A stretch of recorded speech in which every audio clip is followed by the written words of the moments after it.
नमस्कार, स्वागत है आपका। शहीद भगत सिंह 113वीं जयंती उनकी बीते दिन थी, लेकिन इस मसले पर निश्चित तौर पर पूरा देश अलग अलग तरीके से इसे सेलिब्रेट कर रहा था। पूरा देश उन्हें याद कर रहा था, उनकी बातों का जिक्र हो रहा था, उनके किस्सों का जिक्र हो रहा था, आज़ादी से पहले उनके उन तमाम आंदोलनों का, उनके तमाम उन संघर्षों का जिक्र हो रहा था, जिससे आज हम आज़ाद मुल्क में खड़े हैं, बात कर रहे हैं, आप लोगों से बातचीत कर रहे हैं। लेकिन इस दौरान बॉलीवुड निश्चित तौर पर अब दो हिस्सों में क्योंकि बंट चुका है और ये दो हिस्से अब साफ तौर पर दिखाई देते हैं, तो इसमें दो लोगों की एंट्री होती है। और सबसे पहले इसमें जावेद अख्तर एक ट्वीट करते हैं और जावेद अख्तर भगत सिंह को कोट करते हुए मार्क्सवादी का जिक्र करते हैं और साथ ही साथ एक बात वो और लिखते हैं कि उन्होंने ट्वीट में लिखा था कि भगत सिंह मार्क्सवादी थे और उन्होंने एक मैं नास्तिक क्यों हूं नाम से लेख भी लिखा था।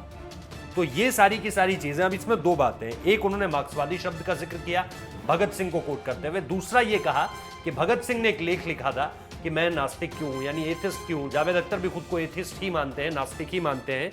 इस वजह से उन्होंने इससे शायद अपने लिए कुछ जोड़ने की कोशिश की होगी। लेकिन इस पर तुरंत कंगना रनौत ने प्रतिक्रिया दी। कंगना रनौत ने क्या कुछ कहा ये भी आपको बताएंगे, लेकिन उससे पहले ये जान लीजिए कि जावेद अख्तर ने किस तरह से इन चीज़ों को लिखा और उसके बाद किस तरह से उनको समर्थन मिलना शुरू हुआ। क्योंकि जावेद अख्तर को इस बात पर उनका जो समर्थन किया वो स्वरा भास्कर ने भी किया और इसके अलावा कुछ और डायरेक्टर्स हैं फिल्म इंडस्ट्री के जो जावेद अख्तर के समर्थन में आ गए। और ये अब निश्चित तौर पर दिखता है जब आप दोनों चीज़ों को देखते हैं कि दो अलग अलग विचारधाराएं किस तरह से बॉलीवुड में फ्लोट कर रही हैं इस वक्त पे।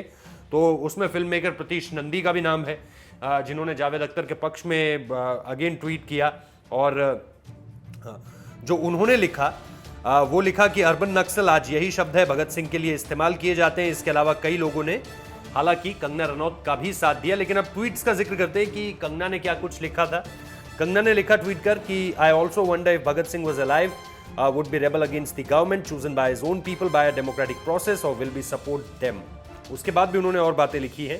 Had he seen भारत माता cut in prices based on religions would be still choose to be an atheist or will be wear his बसंती चोला। तो अब मैं आपको इसका जो सार है वो समझा देता हूं कि आखिर कंगना रनौत कहना क्या चाहती थी। दरअसल कंगना रनौत ने इस पूरे के पूरे मसले पर अपनी बात को बहुत ही ब्लंट अंदाज में सामने रखा है और उन्होंने यही कहा कि मुझे यह भी आश्चर्य है कि अगर भगत सिंह जिंदा होते तो क्या वो एक लोकतांत्रिक प्रतिक्रिया से अपने ही लोगों की चुनी हुई सरकार के खिलाफ बगावत करने देते या उनका समर्थन करते। यानी उन्होंने सीधा सीधा जावेद अख्तर को जवाब दिया, क्योंकि उन लोगों की तरफ से ये बयान लगातार सरकार के खिलाफ आते रहते हैं, चीजें लगातार खिलाफ में आती रहती हैं। इसके अलावा उन्होंने एक बात और लिखी, कंगना ने यह लिखा कि क्या उन्होंने भारत माता को धर्म के आधार पर टुकड़ों में बंटते देखा था?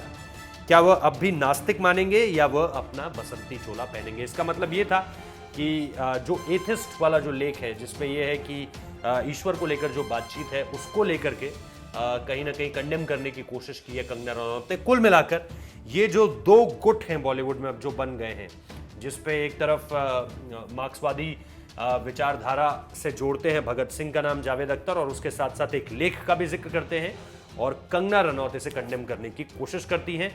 वो अपने ट्वीट में ये लिखती हैं कि ये जो आजकल भारत के लोकतंत्र में हो रहा है कि सरकार के खिलाफ किसी भी हद तक जाकर प्रदर्शन करना है, विरोध करना है, हर चीज किसी के भी नाम पर विरोध करना है, वो चीज क्या भगत सिंह भी दोहराते? क्या वो एथिस्ट होने का दावा करते या फिर अपना बसंती चोला ओढ़ते?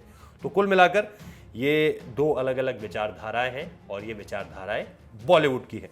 फिलहाल इस वीडियो को देखने के लिए बहुत बहुत शुक्रिया। लाइक कीजिए, शेयर कीजिए, सब्सक्राइब कीजिए चैनल को। शुक्रिया।